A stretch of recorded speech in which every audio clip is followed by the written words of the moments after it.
नमस्कार सभी साथियों और मित्रों को। आप सबका हार्दिक स्वागत है आपके इस नए चैनल जिसका नाम है जीएस कोड। और हम लोग प्रॉब्लम सॉल्व कर रहे हैं आज के टाइम में आपके करंट अफेयर्स को लेकर। जिस तरह से हम लोग करंट अफेयर्स को पढ़ रहे हैं, कहीं ना कहीं वहाँ पे कुछ सुधार की ज़रूरत है और उसको देखते हुए ही हम लोगों ने अपना ये चैनल स्टार्ट किया है जिसका नाम है जीएस कोड। और जीएस कोड कहीं ना कहीं आपके करंट अफेयर्स के पढ़ने के तरीके को और कहीं ना कहीं आप कह सकते हैं कि पूरा जीएस हम इस पे आगे चलकर कवर करने वाले हैं। तो कहीं ना कहीं हम समझ पा रहे हैं कि देखिए, हम लोग जब भी करंट अफेयर्स पढ़ रहे होते हैं तो हमें छोटी छोटी दिक्कतों का सामना करना पड़ता है। जैसे कि हमें सबसे बड़ी प्रॉब्लम ये होती है कि हम उसे उसका रिवीजन हम टाइम टाइम पे नहीं कर पाते हैं। ठीक है, जिसके कारण क्वेश्चन हमारे क्या होते हैं, कहीं ना कहीं कंफ्यूजन में हम चले जाते हैं। एग्जाम के टाइम पर पेपर देते वक्त हमें वो क्वेश्चन के ऑप्शन में कहीं ना कहीं कंफ्यूजन होने लगती है, यानी हमारा जो कॉन्फिडेंस लेवल होता है वहां पे उतना अच्छा नहीं हो पाता। ठीक है, तो ऐसी कुछ छोटी छोटी प्रॉब्लम्स हैं जो कि करंट अफेयर्स में हम लोग कह सकते हैं एग्जाम्स में फेस करते हुए दिखाई देते हैं। तो उन्हीं प्रॉब्लम्स को सॉल्व करने के लिए हम लोगों ने अपने एक इनिशिएटिव लिया है कि हम कहीं ना कहीं चीज़ों को थोड़ा सा इम्प्रूव कर सकें आप बच्चों के लिए, विद्यार्थियों के लिए, ताकि आप आगे चलकर कहीं ना कहीं आंसर देते वक्त थोड़ा सा कॉन्फिडेंस हो और आपका जो कह सकते हैं कि एक्यूरेसी हो वो कहीं ना कहीं बढ़े। आपका आंसर देने का जो तरीका हो कहीं ना कहीं थोड़ा सा अच्छा हो। उसको देखते हुए हम लोगों ने इस चैनल को स्टार्ट किया हुआ है। ठीक है, तो अब इस चैनल का मोटो क्या है वो थोड़ा सा हम लोग देखते हैं आगे पहले। उसके बाद आगे चलकर हम लोग देखेंगे कि आखिर हम लोग करंट को पढ़ेंगे कैसे और करंट को पढ़ने का जो सही तरीका हो वो कैसा हो। ठीक है, तो अभी हम पहले अपने मोटो पे आ जाते हैं। मोटो से पहले हम लोग को ये समझना होगा कि देखिए, तैयारी तो बहुत लोग कर रहे हैं और लगभग अभी हम देखें कि आगे आने वाले समय में बहुत सी भीड़ जो है आ रही है इस कंपटीशन में, क्योंकि कहीं ना कहीं अगर देखेंगे तो बेरोजगारी दर बढ़ती ही जा रही है। तो अब हमें तरीका अपना थोड़ा सा तैयारी को लेकर बदलना पड़ेगा, चाहे वो पूरा जीएस हो, चाहे आप जिस भी एग्जाम की तैयारी कर रहे हैं। तो उसको देखते हुए हमें कहीं ना कहीं चीज़ों को थोड़ा सा हटकर करना पड़ेगा, क्योंकि जो ये भीड़ है ना, ये भीड़ अपने आप में एक कॉम्पिटिशन है और कंपटीशन जब बढ़ता है तो कहीं ना कहीं आपको थोड़ा सा कह सकते हैं ना कि अलग जाकर कुछ कदम उठाने पड़ते हैं, ताकि भीड़ से थोड़ा सा अलग होकर आप कम समय में ज्यादा से ज्यादा चीजों को पढ़ सकें। क्योंकि आप ज्यादा से ज्यादा समय देंगे तो आपके लिए वो ज्यादा से ज्यादा हार्ड वर्किंग हो जाएगा और कहीं ना कहीं फिर वो चीजें बहुत लंबे समय तक आप उसको लेकर नहीं जा पाते हैं। ठीक है, आप 10 दिन मेहनत करते हैं लेकिन फिर आप 11वें दिन क्या हो जाते हैं, थोड़ा सा स्लो डाउन हो जाते हैं। तो क्यों ना हम थोड़ा सा ऐसी कुछ स्ट्रेटजी के साथ वर्क करें कि जहाँ पे आपकी मेहनत भी थोड़ी सी कम लग रही हो और आपके लिए वो चीज़ें थोड़ी सी इजी भी रह रही हो और इंटरेस्टिंग भी रह रही हो। तो हमारा जो मेन मोटो रहेगा वो इसी तरीके से है कि हम चीज़ों को आसान भी बनाएं और इंटरेस्टिंग भी बनाएं। ठीक है, अभी हम पहले इस मोटो की अगर जो बात हम लोग कर रहे थे तो वो मोटो हमारा क्या है। देखिए, हम लोगों ने ना चीज़ों को थोड़ा सा बर्डन बनाने की कोशिश की है। जैसे जीएस है, अब जीएस के साथ प्रॉब्लम क्या है कि जीएस अपने आप में एक बहुत ज्यादा वास्ट सिलेबस के साथ आता है। हर एक सब्जेक्ट अपने आप में एक बहुत वास्ट है। हम लोग पढ़ते तो एग्जाम के पॉइंट ऑफ व्यू से हैं, लेकिन एग्जामिनर हमसे 2 कदम आगे जाके कहीं ना कहीं कुछ चीजें ऐसी पूछ देता है जो हमने कभी पढ़ी नहीं होती है। हम पढ़ते कुछ और है, वो पूछ कुछ और लेता है।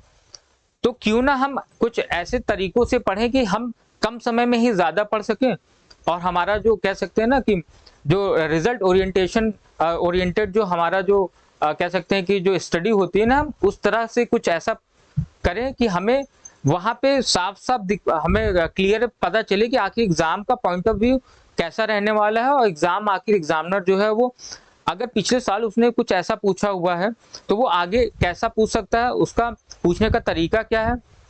ऐसी कुछ चीज़ों को देखते हुए हम लोग करने क्या वाले हैं, हम लोग ऐसी कुछ स्ट्रेटेजी के साथ आने वाले हैं जिससे आपको आपके एग्जाम के पॉइंट ऑफ व्यू से काफ़ी हेल्प मिल सकती है।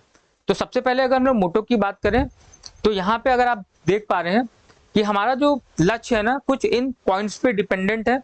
हम इन पॉइंट्स को ही कहीं ना कहीं टैकल करने की कोशिश कर रहे हैं। आपने हजारों बार सुना होगा, जब भी किसी आपने एक सफल विद्यार्थी का आपने इंटरव्यू देखा होगा या किसी सिलेक्टेड विद्यार्थी का इंटरव्यू देखा होगा, तो कहीं ना कहीं आपने देखा होगा कि वो एक लाइन हमेशा बोलता है।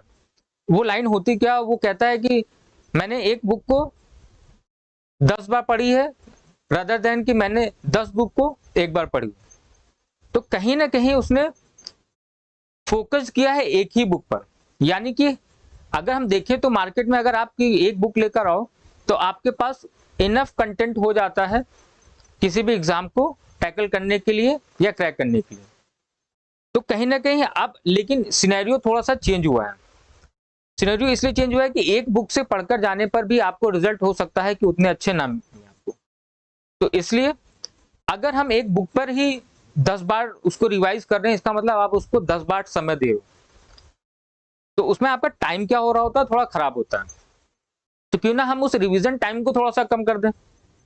जिस बुक को हमें एक बार नहीं, जिस बुक को हमें 10 बार पढ़नी है, क्यों ना हम उसे उसकी टाइमिंग थोड़ी सी कम करें। 10 बार रिवीजन करने की जरूरत ही क्यों है?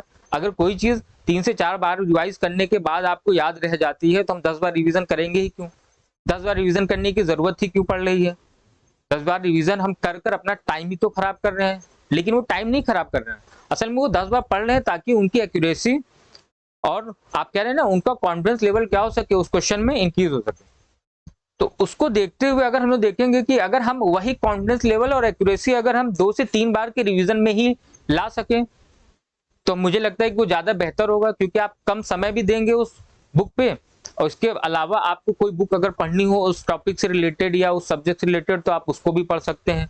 मतलब कि आप जब एक बुक को 10 बार पढ़ रहे होंगे तो उतने में आप 1, 2 या 3 बुक को भी आप उतने ही एक्यूरेसी और कह सकते हैं कॉन्फिडेंस के साथ पढ़ चुके होंगे जितने समय में आपने एक बुक को पढ़ी होगी। तो इसी प्रॉब्लम को सॉल्व करते हुए हम लोगों ने पहला एक हमारा जो मोटो है या आप कह सकते हैं हमारा उद्देश्य है कि हम इस प्रॉब्लम को थोड़ा सा सॉल्व कर सकें। ठीक है, जहां पे आपको एक बुक को 10 बार पढ़ने के बजाय हम 2 से 3 बार में ही चीजों को याद कराने की कोशिश करें। ठीक है, 2 से 3 रिवीजन में ही आप उन चीजों को याद कर सकें, ये हमारा पहला मोटो रहने वाला है। दूसरी चीज है यहाँ पे कि प्रतिदिन आपका जो रिवीजन का टाइम है ना, हम चाहते हैं कि वो कम से कम हो। तो पहली बात प्रॉब्लम ये है कि पर डे रिवीजन हम लोग करते नहीं है। हमने अगर कोई बुक पढ़ी हुई है तो हम फिर क्या करते हैं, हम उसे 10, 15, 20 दिन बाद, 1 महीने बाद फिर उसे रिवीजन के लिए ले आते हैं। जब तक हम सारी चीजें भूल चुके होते हैं तब हम उसको एक बार रिवीजन करने के लिए लाते हैं, यानी फिर वो हमें जीरो से स्टार्ट करना पड़ता है। तो वो रिवीजन नहीं हुआ, वो तो फिर से आप उसको क्या कर रहे हैं, फिर से पढ़ना स्टार्ट कर रहे हैं। रिवीजन का मतलब ये है कि रिवीजन का भी एक अपना टाइम होता है। अगर आप किसी चीज को 10 से 15, 20 दिन के बाद पढ़ रहे हैं तो वो फिर आपके लिए जीरो ही हो गया, क्योंकि आप अदर भी सब्जेक्ट तो पढ़ रहे हैं। माइंड हमारा क्या है, हमारा माइंड जो है वो कैपेबल नहीं है इतना एक साथ इतने वर्कलोड को करने का। तो हम कर क्या रहे हैं, हम पढ़ते हैं एक बुक, उसे साइड में रख देते हैं, फिर दूसरी बुक उठा रहे हैं, फिर उसे पढ़ना स्टार्ट करते हैं। अब ये बुक को पढ़ने में भी आपको 15 से 20 दिन, 1 महीना लग रहा है, फिर तब तक आप वो पिछली बुक आप भूल चुके हैं। तो रिवीजन आप कर भी तो नहीं रहे। अगर रिवीजन करते तो शायद इतनी प्रॉब्लम भी ना आती। तो हमारा जो दूसरा उद्देश्य है वो ये है कि कहीं ना कहीं हम आपके रिवीजन के टाइम को भी कम कर सकें ताकि आप रिवीजन भी साथ साथ में कर सके पढ़ाई। ठीक है, तीसरी बात है कि हम जो करंट पढ़ेंगे ना, तो करंट को भी हम लोग थोड़ा सा फिल्टर करके पढ़ेंगे। फिल्टर का मतलब यहाँ पे ये है कि जैसे हम लोगों ने टॉपिक को डिवाइड कर रखा है, आप लोग देखते होंगे हम लोग फिल्टर लगाते हैं। जैसे आप फोटो खींच रहे हैं या इमेज ले रहे हैं, पिक खींच रहे हैं अपने मोबाइल पर, तो आप लोग फिल्टर लगाते हो। तो फिल्टर में क्या होता है, अलग अलग कैटेगरीज होती हैं। ठीक है, आप ई कॉमर्स साइट्स पे जाते हो शॉपिंग के लिए, आप वहां पे फिल्टर्स लगाते हो अपने रेंज के हिसाब से, अपने आइटम के हिसाब से, अपने जो भी आप जिस चीज का भी आप शॉपिंग कर रहे हैं। तो कहीं ना कहीं हम लोग जब पढ़ाई की बात आती है ना, तो यहाँ पे अगर हम चीजों को डिफ्रेंशिएट कर दें, थोड़ा सा फिल्टर कर देना, तो मुझे लगता है कि आपके रिजल्ट ज्यादा अच्छे हो सकते हैं। हम लोग करंट को ना बिल्कुल मिक्सअप करके पढ़ रहे होते हैं। एक बुक ले आएंगे आप मार्केट से, कोई सी भी बुक ले आए, अब उसमें टॉपिक देखेंगे तो आप कहीं ना कहीं क्या हो रहे होते हैं, सारे मिक्स हो रहे होते हैं। तो क्यों ना हम चीजों को थोड़ा सा फिल्टर करें ताकि आपके पास क्लियरेंस रहे, एकदम आप एकदम एक्यूरेसी, मैं बार बार कह रहा हूं कि आपका क्वेश्चन सॉल्व करते वक्त कॉन्फिडेंस लेवल एकदम 100% होना चाहिए। अगर आपका कॉन्फिडेंस लेवल कहीं पर भी थोड़ा सा भी कह सकते हैं कि अगर आपका कॉन्फिडेंस लेवल हिलेगा तो आप कहीं ना कहीं क्वेश्चन को गलत कर दोगे। आपको लग रहा होगा कि आंसर बी है लेकिन आंसर कुछ और होगा, आपको लग रहा होगा कि आंसर सी है लेकिन आंसर कुछ और होगा, क्योंकि लगते वक्त चीजें मैक्सिमम गलत ही हो जाती हैं। तो उसको देखते हुए हमें करना क्या है कि हम लोगों ने टॉपिक को एकदम फिल्टर कर दिया, और फिल्टर करने से ये होगा कि आपको बिल्कुल साफ और साफ दिखाई देगा कि ये क्वेश्चन किस टॉपिक से रिलेटेड है, और आपने उस टॉपिक को पढ़ रखा है कि नहीं रखा है। अगर आपको इतनी भी क्लियरेंस हो गई तो कहीं ना कहीं अगर आपने उस टॉपिक को पढ़ा नहीं होगा तो आप कम से कम उस क्वेश्चन को छोड़कर आएंगे, फिर आप उसको करने की कोशिश नहीं करेंगे। और अगर आपने पढ़ रखा होगा तो आपको पता होगा कि ऑप्शंस के हिसाब से भी आप चीजों को एलिमिनेट कर पाओगे कि ये ऑप्शंस तो नहीं हो सकते क्योंकि ये तो इस टॉपिक से रिलेटेड है, तो कहीं ना कहीं आपके लिए वो ज्यादा क्लियर हो जाएगा। तो हमारा ये जो थर्ड जो मोटो है या उद्देश्य है वो आपके लिए सबसे ज्यादा कारगर रहने वाला है करंट को लेकर। चौथी बात यह है कि देखिए साथ साथ में मैंने अभी बोला आपसे कि रिवीजन को हम लोग बहुत ही लाइटली ले लेते हैं, लेकिन रिवीजन के बिना कभी सिलेक्शन हो ही नहीं सकता। अगर आप टाइम टाइम पे रिवीजन नहीं कर रहे हैं तो आप अभी सिलेक्शन से बहुत ज्यादा दूर हैं, क्योंकि चीजों को पढ़ने के साथ साथ टाइम टाइम पे रिवीजन करना ही सबसे बड़ा काम है आपके तैयारी के मार्ग में। ठीक है, तो इसलिए आपको इन चीजों का ध्यान देना है। आखिरी बात यह है कि हमारा जो लक्ष्य है वो ये है कि हम जो भी चीजों को पढ़ाएं तो वो ज्यादा से ज्यादा सरल हो सके और थोड़ा सा इंटरेस्टिंग हो सके। क्योंकि अगर चीजें थोड़ी सी आपको इजी लगने लग जाती हैं तो कहीं ना कहीं इंटरेस्ट तो अपने आप ही आ जाता है। इंटरेस्ट तभी नहीं आता है जब चीजें थोड़ी सी डिफिकल्ट हो जाती हैं, क्योंकि आपने थोड़ा सा इस चीजों को ऑब्जर्व किया होगा कि आप ऐसे किसी सब्जेक्ट को जब पढ़ने जाते हैं जो आपको लगता है कि थोड़ा सा टफ है, उसमें आपका इंटरेस्ट वैसे ही कम हो जाता है। तो क्यों ना हम चीजों को थोड़ा सा इजी कर दें ताकि आपके लिए वो चीजें इंटरेस्टिंग हो सके। तो कुछ इन पॉइंट्स के साथ हम चीजों को स्टार्ट करेंगे आगे। फिलहाल अभी हम लोग ये जो तीसरा पॉइंट है ना, हम इसे यहाँ पे आज थोड़ा सा क्लियर कर लेते हैं कि आखिर इसका मतलब क्या है। ठीक है, आखिर हम लोग किस तरह से करंट अफेयर्स को फिल्टर करके पढ़ने की बात कर रहे हैं। असल में हमने किया क्या है ना, हमने पूरे करंट को 3 फेजों में डिवाइड कर दिया। ठीक है, जो करंट हम लोग पढ़ रहे हैं उनको हमने 3 फेजेस में डिवाइड कर दिया।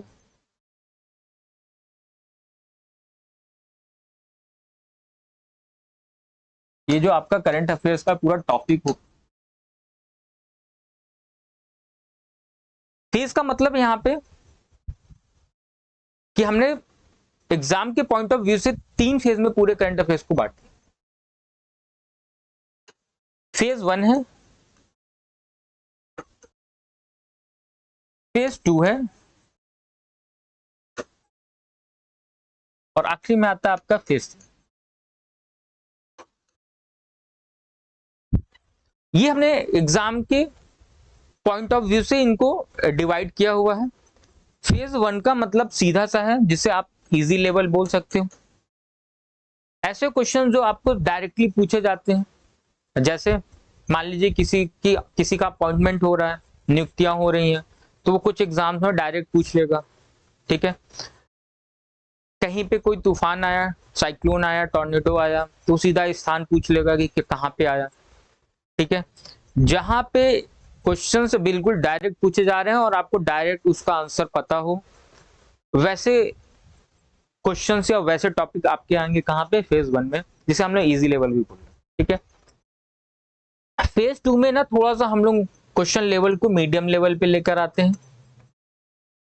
यानी अब अगर आप किसी ऐसे एग्जाम में बैठे हैं जहां पे थोड़ा क्वेश्चन का लेवल थोड़ा सा करंट को लेकर थोड़ा सा अच्छा होगा। ठीक है, यहाँ पे क्वेश्चंस आपको दिखाई देंगे थोड़ा सा इंटरनेशनल लेवल से, अंतरराष्ट्रीय लेवल पे जाकर, क्योंकि हम लोग इंटरनेशनल लेवल पे उतना ज्यादा कनेक्टेड नहीं होते हैं, इसलिए हमें चीजें थोड़ी सी लगेंगे कि थोड़ी सी टफ। ठीक है, तो कहीं ना कहीं ऐसे टॉपिक्स होंगे जो कि थोड़े से इस फेज 1 से थोड़ा सा फेज 2 में आते वक्त आपको थोड़ा सा डिफिकल्टी लेवल एक लेवल ऊपर दिखाई देगा। ठीक है, तीसरी बात है यहाँ पे हमारे पास फेज 3। अब ये फेज 3 जो है ना, ये अपने आप में डिफिकल्ट। ठीक है, और मैं इसलिए बोल रहा हूँ क्योंकि ये यहां से क्वेश्चन आपके जो भी बनते हैं वो कहीं ना कहीं यूपीएससी लेवल पे या फिर स्टेट सिविल के जो एग्जाम्स होते हैं वहां पे आपको इस फेज 3 से क्वेश्चन दिखाई देंगे मैक्सिमम। ठीक है, मैं ये नहीं कह रहा हूँ कि इसके क्वेश्चन वनडे में नहीं आ सकते, मैं कह रहा हूँ कि बहुत रेयर है कि आएंगे, बहुत रेयर में आते क्वेश्चन। तो एटलीस्ट ऐसे टॉपिक भी आपको पता चल जाएंगे जो आपके एग्जाम के पॉइंट ऑफ व्यू से शायद आपको लग रहा है कि आप पढ़ लेते हो क्योंकि आप एक बुक लेकर आए हो, आप मार्केट से एक बुक लेके आओ जिसमें हर चीज लिखी हुई। आप एग्जाम तैयारी कर रहे हो ग्रुप डी की या आप ग्रुप सी की, आप फिर भी आप सारे ही टॉपिक पढ़ते चले जा रहे हो, आपको लग रहा है कि ये भी आ सकता है क्योंकि बुक में लिखा हुआ है। लेकिन मैं कह रहा हूँ कि जरूरी नहीं है, कुछ चीजों को आप छोड़ सकते हो। अगर करंट अफेयर्स की हम बात करें तो आप कुछ चीजों को छोड़ सकते हो, उस पर टाइम खराब करने से अच्छा है कि आप जो पढ़ रहे हो ना, जो फेज 1 में फेज 2 या जो इजी या थोड़ा सा मीडियम लेवल के क्वेश्चन है, आप उनको ही बार बार रिवाइज कर लो इनको पढ़ने के बजाय, ताकि आपका कॉन्फिडेंस लेवल ऐसे ही क्वेश्चन पे कम से कम हाई हो सके, ताकि आप यहाँ पे कंफ्यूजन ना हो। आप इनको पढ़ने के चक्कर में आपने यहाँ पे टाइम दिया और यहाँ पे कम कर दिया, तो इससे क्या हुआ, आपकी ये दोनों चीजें खराब हो गई, क्योंकि यहाँ से पूछेगा नहीं, यहाँ से पूछेगा नहीं, और यहाँ पे आपको कॉन्फिडेंस आपका यहाँ पे थोड़ा सा क्या हो जाएगा, क्योंकि आपने कहीं इसे रिवाइज नहीं किया, इसलिए आपका कॉन्फिडेंस लेवल थोड़ा सा लो हो चुका है। आप तो आंसर करते वक्त आप कहीं ना कहीं चीजों को गलत कर सकते हैं। तो ये जो फेज 1, फेज 2, फेज 3 है, ये कहीं ना कहीं एग्जाम्स को भी डिफाइन कर देगा। अगर आप फेज 1 की बात करेंगे तो मैंने देखा है, आप इस चीज को खुद ऑब्जर्व कर पाओगे अभी टॉपिक देखने के बाद, कि हम लोगों ने देखा है कि ये फेज 1 और फेज 2 के ही क्वेश्चन है जो आपके ज्यादातर ग्रुप डी, ग्रुप सी और ग्रुप बी के एग्जाम तक में आए, और ये जो फेज 3 का एग्जाम है कहीं ना कहीं आपको यूपीएससी लेवल के एग्जामों में ही दिखाई देंगे मैक्सिमम। एक आध क्वेश्चन या कुछ ऐसा कभी बाई चांस ऐसा हो जाता है कि आपको इसमें फेज 1 में या फेज 2 के एग्जाम के भी क्वेश्चन इसमें दिखाई दे जाए, बट वो बात की बात, बहुत ही रेयर ऑफ रेयर। तो हम लोग रेयर चीजों पे नहीं जाएंगे, क्योंकि रेयर चीजें हमें हमारा टाइम खराब कर रही हैं। तो फेज 1 में हमारे पास कौन कौन से टॉपिक है वो आगे चलकर अभी हम लोग देखते हैं। देखिए फेज 1 की अगर हम लोग बात करें तो फेज 1 की शुरुआत हमारे पास यहां से, ये बहुत ही कह सकते हैं ना कि एक रिसर्च या कह सकते हैं आपकी बहुत ही मेहनत के बाद एक सिलेबस तैयार किया गया, ताकि आपको करंट के टॉपिक एटलीस्ट क्लियर हो, आप समझ सकें इस चीजों को कि करंट पढ़ने का भी एक तरीका होता है। कुछ भी उठाकर पढ़ना मतलब आप वहां पे अपने आप को कंफ्यूज कर रहे होते हैं, कहीं ना कहीं चीजें मिक्सअप हो रही होती हैं आपकी। तो क्यों ना हम टॉपिक को बिल्कुल क्लियर एंड कट रखें और आपको साफ साफ पता रहे कि हाँ पिछले 2 महीने में, 3 महीने में, पिछले 6 महीने में इस टॉपिक में ये चेंजेस हुए। तो अगर उस टॉपिक से वो क्वेश्चन आपके लिए पूछ रहा है तो आपको बहुत क्लियर एंड कट रहेगा। अगर आपने पिछले 6 महीने में उस टॉपिक में कुछ चेंजेस किए हैं तो वो आपको आंसर ऑटोमेटिकली आपको आंसर दिखाई देगा, या आप इतना ज्यादा कॉन्फिडेंट होंगे उस आंसर को देते वक्त कि हाँ ये तो टॉपिक, इस टॉपिक का क्वेश्चन है, इस टॉपिक में मैंने ये लास्ट मंथ में ये चेंजेस किए, ये लास्ट 6 मंथ में मैंने ये चेंजेस किए। ठीक है, तो उसको देखते हुए फेज 1 में जो हमारे पास सबसे पहला टॉपिक है आप देख पाएंगे कि अपॉइंटमेंट्स है। ये जो अपॉइंटमेंट्स होती है ना, नियुक्तियां होती हैं, ये 2 तरह की हैं हमारे पास। एक तो राष्ट्रीय लेवल पे है और एक अंतरराष्ट्रीय लेवल पे। राष्ट्रीय लेवल पे तो हमारे पास एक पूरा का पूरा लिस्ट है, वास्ट लिस्ट है, बहुत ज्यादा है, जिसमें हम लोग देखेंगे एक एक करके सारे ही टॉपिक्स को देखेंगे कि कौन कौन से पोस्ट पे कैसे कैसे अपॉइंटमेंट्स हो रहे हैं, या कहाँ पे चीजें, कहाँ पे लोगों किसे हटाया गया और कहाँ पे नई नियुक्ति की गई। अंतरराष्ट्रीय स्तर पे अगर हम लोग देखेंगे तो यहाँ पे भी कुछ चीजें हैं, जैसे आपने देखा होगा टाइम टाइम पे बहुत से देश में वहाँ के पीएम या प्रेसिडेंट के क्या होते हैं, चेंजेस होते रहते हैं, या बहुत से इंटरनेशनल ऑर्गेनाइजेशंस हैं जहाँ पे उनके सचिव या महासचिव क्या होते हैं, चेंज होते रहते हैं। तो कुछ टॉपिक्स वहाँ पे रिलेटेड जो है हम इसमें देखेंगे। तो अपॉइंटमेंट हम टोटली कवर करेंगे, वो नेशनल या इंटरनेशनल लेवल पे जो भी है। ठीक है, और ये फेज 1 में है, ये इजी है, ये डायरेक्ट आपसे पूछेगा, ये क्वेश्चन डायरेक्ट ही पूछने वाले हैं, इसमें कुछ भी घुमाने की जरूरत नहीं है। ठीक है, वो डायरेक्ट आपसे पूछेगा कि यूएनओ का सचिव कौन है, महासचिव कौन है, आपको डायरेक्ट आंसर पता है तो आप देंगे, नहीं तो आप आगे बढ़ेंगे, वहां पे कुछ नहीं कर सकते आप। ठीक है, दूसरी चीजें हम लोग states and their CM and governor की बात करेंगे यहाँ पे, कि ये भी एग्जाम में अगर कभी हाल ही में कोई इलेक्शन हुए हैं जहाँ पे सीएम चेंज हुए हैं किसी स्टेट के या गवर्नर चेंज हुए हैं, तो ये सारे क्वेश्चन भी आपको कहीं ना कहीं दिखाई देंगे, तो वो भी हम लोग साथ में कवर करेंगे। इस पूरे फेज 1 की बात में कर रहा हूँ। यहाँ पे हाई कोर्ट है, तो जितने भी हमारे कंट्री में हाई कोर्ट्स हैं, 25 हाई कोर्ट जो है, उनमें अब यहाँ पे चेंज क्या हो रहा होगा अगर हम देखेंगे करंट से कैसे रेट कर रहा है। तो जैसे यहाँ पे जो भी चीफ जस्टिस होते हैं अगर वो चेंज हो रहे होते हैं, तो यही यहाँ से ही एक करंट का टॉपिक बन रहा होता है, अदरवाइज यहाँ पे कोई करंट की बात ही नहीं आती। ठीक है, क्योंकि हाईकोर्ट में और तो कुछ चेंज होने वाला है नहीं। ठीक है, नेक्स्ट हमारे पास जो है वो है ब्रांड एम्बेसडर। बहुत सी कंपनीज होती हैं जिनके ब्रांड एम्बेसडर होते हैं और वो टाइम टाइम पे चेंज हो रहे होते हैं, तो वो भी हमारे करंट से रिलेटेड इश्यूज में आ जाते हैं। फिर हमारे पास महारत कंपनियां हैं। ठीक है, अब महारत कंपनियों में भी कहीं फ्लक्चुएशन दिखाई देती है, कोई कंपनी ऐड होती है, किसी को निकाला जाता है, क्योंकि इनकी भी अपनी टर्म्स एंड कंडीशंस होती हैं। कि हम महारत कंपनी किसे बोलते हैं, नवरत्न किसे बोलते हैं, तो इनकी अपनी टर्म्स एंड कंडीशन होती है। अगर उस टर्म्स एंड कंडीशन में कोई कंपनी आ जाती है तो हम उसे महारत्न की उपाधि दे देते हैं, या फिर किसी ने अगर उस टर्म्स एंड कंडीशन में कुछ कह सकते हैं गिरावट आई है तो कहीं ना कहीं हम उसे बाहर भी निकाल सकते हैं।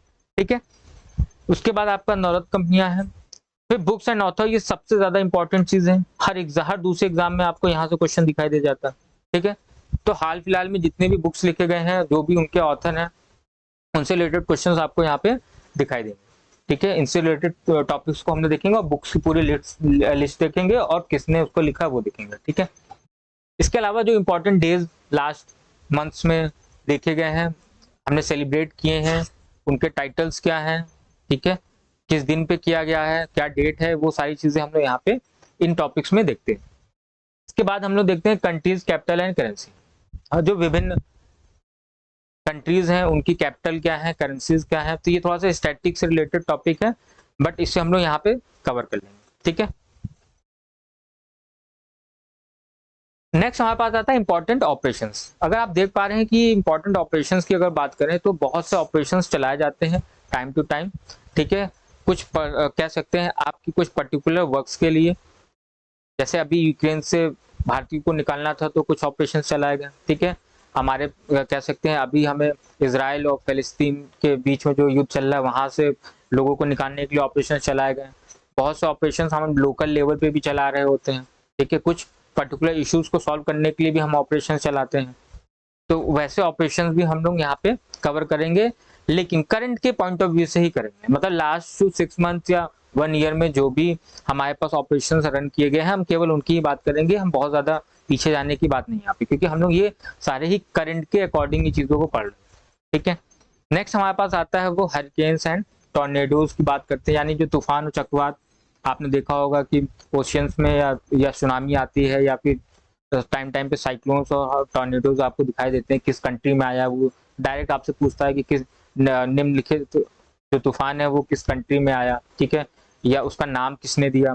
तो ये सारी चीजें जो है वो करंट से टॉपिक रिलेटेड है और ये फेज 1 में ही हमने इन सारी चीजों को पढ़ी। ठीक है, उसका भारत में अगर कुछ पहला हो रहा है, भारत में प्रथम कुछ हुआ है ऐसा, ठीक है, तो ये सारे टॉपिक्स भी हम कहाँ पे रखेंगे, फेज 1 में रखेंगे। दूसरा हमारे पास नेशनल समिट्स हैं, जो राष्ट्रीय लेवल पे जो भी सम्मेलन हुए हैं लास्ट कुछ मंथ में, या फिर कह सकते हैं आपके लास्ट 6 मंथ में हुए हैं या 1 ईयर में हुए हैं, तो हम ये ऐसे टॉपिक्स को भी नेशनल समिट्स के अंदर हम यहाँ पे देख रहे होते हैं। ठीक है, साइंस एंड टेक्नोलॉजी में कुछ अगर हुआ है, अपडेट हुआ है, या फिर कह सकते हैं कि साइंस एंड टेक्नोलॉजी में अगर कुछ चेंजेस आए हुए हैं तो हम उन चीजों को भी यहाँ पे कवर करेंगे। तो ये जो हमारे पास टॉपिक्स है ना, ये फेज 1 में आ जाते हैं। ठीक है, यानी ये हम कह सकते हैं कि मैं मानता हूँ कि ये थोड़ा सा इजी लेवल के हैं और इसलिए मैंने इन्हें फेज 1 में रखा हुआ है। और ये टॉपिक्स आपको ज्यादातर आपके जो कह सकते हैं ना कि एक ग्रुप डी और ग्रुप सी तक के जो लेवल के एग्जाम होंगे, आपको उनमें ये बहुत ही हॉट टॉपिक रहते हैं और ऐसे ही क्वेश्चन वहां पे पूछ जाते हैं। तो अगर आप किस एग्जाम की तैयारी कर रहे हैं, आप उस हिसाब से भी टॉपिक्स को डिसाइड कर सकते हैं। या आप पहले ऐसे टॉपिक्स को तैयार कर लीजिए, उसके बाद अगर आपका टाइम बचता है तो आप बाकी टॉपिक्स पे भी जाकर तैयारी कर सकते हैं। ठीक है, तो कहीं ना कहीं आपको एक डिफरेंशिएशन मिल जाएगा टॉपिक के साथ साथ आपके एग्जाम के पॉइंट ऑफ व्यू से, कि अगर आपको आपका एग्जाम मान लीजिए आप किसी ऐसे एग्जाम बैठ रहे हो जो कि ग्रुप डी लेवल का है, ग्रुप सी लेवल का है, तो एटलीस्ट आपको वहां पे भी क्लियर रहेगा कि आपको टॉपिक कौन सा सबसे पहले पढ़ना है। मैं ये नहीं कह रहा हूँ केवल यही पढ़ना, मैं कह रहा हूँ कि ये ज्यादा इंपॉर्टेंट है, पहले आप इन्हें कवर कीजिए, देन उसके बाद फेज 2 में आइए और फेज 3 में, तो वो आपके लिए ज्यादा ईजी हो जाए। ठीक है, अब इस फेज 1 में ना हमारे पास और भी क्या चीजें हैं अगर देखेंगे, तो जैसे आपने देखा होगा कि कुछ डिजीज फ्री कंट्रीज होती हैं, कि किसी कंट्री से किसी रोग से क्या हुआ वो मुक्त हो गया।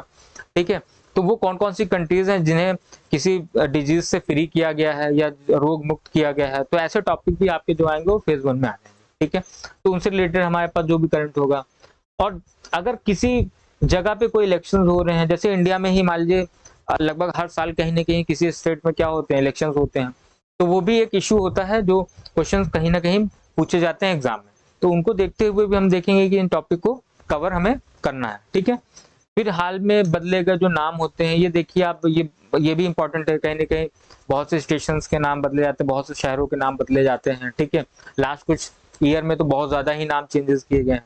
ठीक है, बहुत सी चीजों को चीज़ों के नाम बदले गए हैं। तो ऐसे टॉपिक भी हम लोगों ने फेज़ 1 में रखा हुआ है और आप इसकी तैयारी कर सकते हो। साथ में नेक्स्ट हमारे पास आता है जो जीआई टैग, जितने भी आप देखेंगे कि जीआई टैग जो ये तो हर महीने ही आपको कहीं न कहीं दिखेंगे। ये तो हम कह सकते हैं कि ये याद करना ही अपने आप में बहुत बड़ी बात है। जीआई टैग याद करना ही अपने आप में बहुत बड़ी बात है, क्योंकि इतने ज़्यादा जीआई टैग हो चुके हैं आज के टाइम में। लगभग आप कह सकते हैं कि 700 के आस-पास जीआई टैग मिल चुके हैं। लेकिन हमें 700 पूरे याद नहीं करने हैं, क्योंकि हम लोगों को केवल और केवल यहाँ पे करंट की चीज़ों को ही पकड़ के रखना है। करंट में किस प्लेस पे किस चीज़ को जीआई टैग दिया गया है, हमें केवल उसी को देखना है। हमें पूरा 700 याद करने की ज़रूरत नहीं है, ठीक है? तो हम लोग, क्योंकि सारी चीज़ें हम लोग करंट रिलेटेड पढ़ रहे हैं, इसलिए हम इन चीज़ों का बिल्कुल ध्यान रखेंगे कि हमें बहुत ज़्यादा पीछे भी नहीं जाना है और बहुत ज़्यादा चीज़ों को कम भी नहीं करना है, ठीक है? तो इतना हमें देखना है कि हम कम से कम लास्ट 4 या 5 मंथ या 6 मंथ का एटलीस्ट चीज़ों को कवर करके चलें, ठीक है? अब वो अगर ज़्यादा हुआ तो उसमें हम लोग कुछ नहीं कर सकते हैं। हाँ, कुछ थोड़ी-सी हेल्प ये कर सकते हैं कि हम चीज़ों को याद करने के लिए ट्रिक्स बना सकते हैं या चीज़ों को याद करना आसान कर सकते हैं। वो हमारी ज़िम्मेदारी है, वो हम करके आपको देंगे, ठीक है? दूसरी चीज़ है यहाँ पे कि जो फेज़ 1 है ना, फेज़ 1 में भी हम लोगों ने एक टॉपिक रखा है जिसे हम लोग बोलते हैं अवार्ड्स। ये जो पुरस्कार वाले जो टॉपिक होते हैं, नहीं अपने आप में बहुत ज़्यादा इंपॉर्टेंट होते हैं। ये जो अवार्ड्स होते हैं, इन अवार्ड्स को भी हम लोगों ने 2 कैटेगरी में डिवाइड किया हुआ है। एक तो हमारे पास राष्ट्रीय पुरस्कार आ जाते हैं, ठीक है? पहली जो हमारी कैटेगरी इसमें नेशनल अवार्ड्स, यानी कि राष्ट्रीय लेवल पे जो भी पुरस्कार दिए जाते हैं, उनको हमने यहाँ पे कवर किया हुआ, ठीक है? इसमें भी हम लोगों ने 2 तरह के डिवीजन दिखाए हुए हैं। एक तो हमारे पास जनरल कैटेगरी का है, ठीक है? जनरल कैटेगरी यानी सामान्य वर्ग है, और सामान्य वर्ग में कौन-कौन से पुरस्कार दिए जाते हैं तो आपको पता है। हमारे पास भारत रत्न है, पद्म विभूषण है, पद्म भूषण है और पद्मश्री। तो ये 4 जो पुरस्कार हैं राष्ट्रीय लेवल पे, राष्ट्रीय स्तर के, इनको हम लोगों ने जनरल कैटेगरी में रखा हुआ, और इसके बाद के जो भी अवार्ड है हमारे पास, वो आते हैं हमारे स्पेशल कैटेगरी में, ठीक है? अब इस स्पेशल कैटेगरी में आप देख पा रहे हैं कि हमारे पास स्पोर्ट्स है, लिटरेचर है, आर्ट्स है, सोशल है, फिल्म्स है, म्यूजिक है एंड आर्किटेक्चर है। आपने कहीं न कहीं देखा होगा कि इन फील्ड्स में आपको अलग से अवार्ड्स दिए जाते हैं। अब ये होता क्या है ना, हम लोग ये सारी ही चीज़ें पढ़ते वक़्त चीज़ों को बिल्कुल मिक्स कर लेते हैं। हाँ, अवार्ड्स पढ़ा था ये याद रहता है, लेकिन कौन-सा अवार्ड पढ़ा था ये नहीं याद रहता। इसलिए हमने इसको बिल्कुल क्लियर एंड कट हम लोगों ने क्या किया, पूरी चीज़ों को अलग कर रखा है, ठीक है? ताकि आपको कहीं न कहीं किसी भी तरह का कोई भी कन्फ्यूज़न ना हो, और आंसर देते वक़्त आपका थोड़ा-सा कॉन्फिडेंस लेवल ठीक-ठाक हो। इसके अलावा हमारे पास अवार्ड्स में क्या आ जाता है, तो मैथमेटिक्स में भी अवार्ड दिए जाते हैं, आपने नाम सुने होंगे। साइंस एंड टेक्नोलॉजी में अवार्ड दिए जाते हैं, ठीक है? यूनिवर्सिटीज़ के अवार्ड्स होते हैं, और साथ-साथ में मिसलेनियस अवार्ड देखेंगे। मिसलेनियस अवार्ड्स अपने आप में बहुत ज़्यादा इम्पोर्टेंट, बहुत ज़्यादा इम्पोर्टेंट।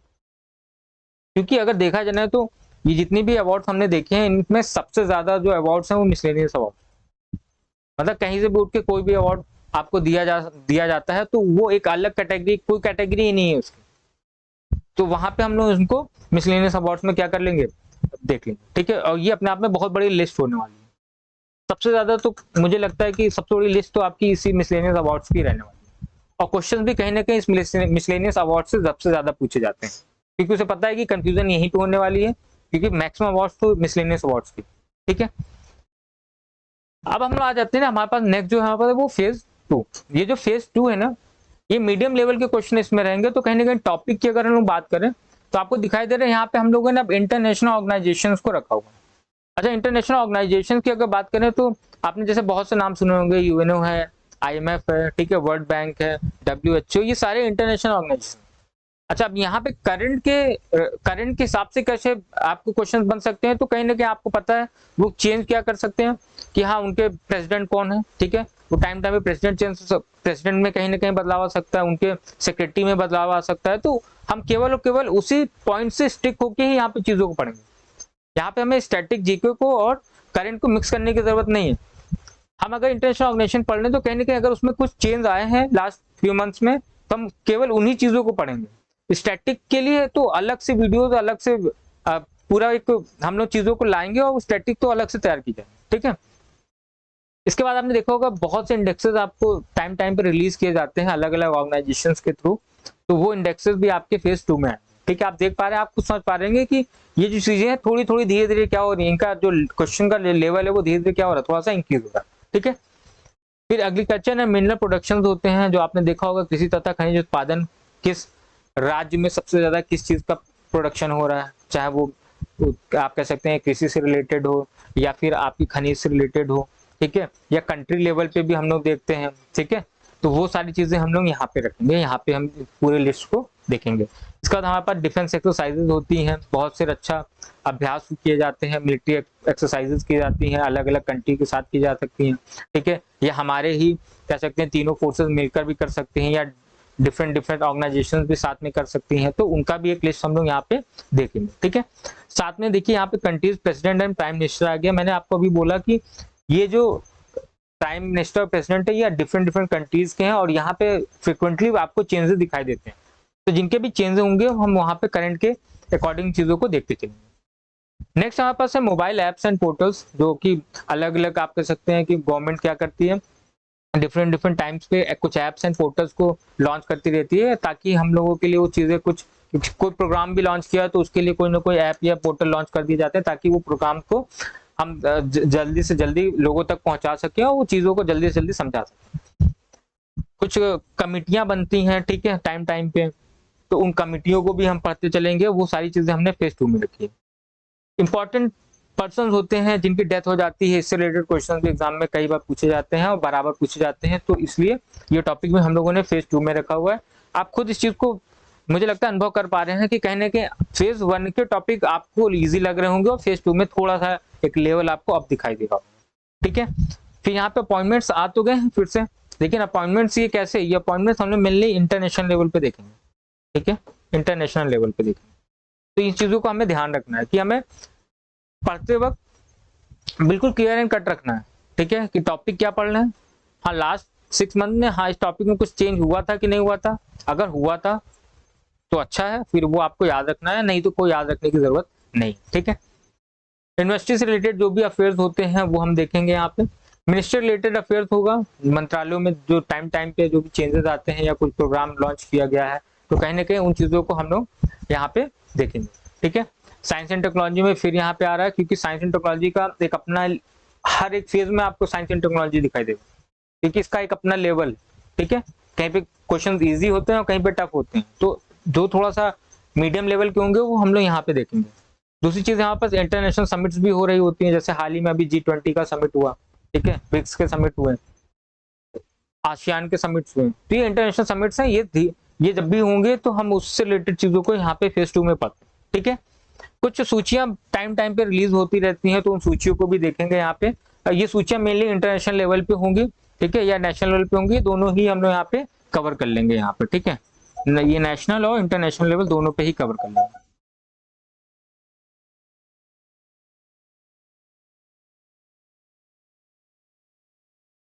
कुछ स्थान होते हैं जो कि बहुत ज्यादा इंपॉर्टेंट होते हैं, प्लेसेस होते हैं जो इंपॉर्टेंट होते हैं, जो कि कभी कभी डायरेक्ट पूछे जाते हैं, ठीक है। तो इस टॉपिक को भी हम लोगों ने कहाँ रखा हुआ है, फेज 2 में रखा हुआ है। कुछ सर्वेक्षण आपने देखे होंगे, चाहे नीति आयोग के हो, चाहे स्वच्छता से रिलेटेड आपके सर्वेक्षण होते हो, तो वो जो सर्वेक्षण होते हैं ना, उनको भी हम लोगों ने फेज 2 में रखा हुआ है, ठीक है। अब एक बार फिर से आपको अगर आगे दिखाई देंगे ना, तो यहाँ पे कुछ चीजें और हैं, जैसे पूरे देश में प्रथम जिला किसी भी चीज में कौन रहा, ठीक है, प्रथम राज्य कहाँ पे रहा, आपने देखा होगा, कैसे रिलेटेड क्वेश्चन भी पूछ लेता है। तो इन टॉपिक्स को भी हमने फेज 2 में कहा है। आपके रामसर साइट्स होते हैं, ठीक है, जो कि टाइम टाइम पे क्या होते हैं, इंक्रीज होती ही जा रही है। अभी 80 रामसर साइट्स हो चुकी हैं। तो लास्ट 6 मंथ में कौन कौन से रामसर साइट्स घोषित हुई हैं, या किन्हें हमने रामसर साइट बोला है, उनको दर्जा दिया है, तो वो सारी चीजें जहाँ पे भी चेंजेस होगी उससे रिलेटेड देखेंगे। हमें करना कुछ नहीं, हमें बस ना एक बार चीजों को पढ़ना है, उसके बाद केवल आपको उसमें चीजों को ऐड करते जाना है। जैसे जैसे चीजों में चेंज होंगे ना, वहां पे हम लोग चीजों को ऐड करते चले जाएंगे, तो आपके पास बार बार किसी चीज को पढ़ने की जरूरत नहीं पड़ेगी।